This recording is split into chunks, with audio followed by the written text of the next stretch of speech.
Wah, dari kita menanyakan masalah intensitas lalu lintas malam di Kubaran. Kira-kira puncak mudik itu apa? Puncak mudik mungkin mulai hari ini sudah mulai agak padat ya. Lintasnya sudah agak ramai. Antisipasi amankan lancar, agak mulai jalannya aman di jalanan selamat. Kemudian info kan ada jalan-jalan yang memang turun tertutup kecamatan. Kalau ada dibuat rambu-rambu lagi ya.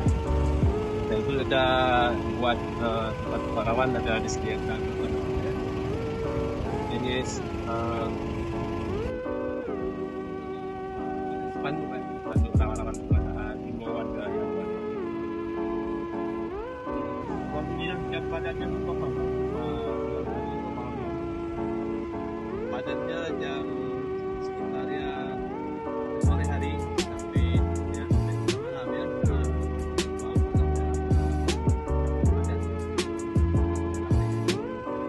Di sekitaran dari sini sampai malam.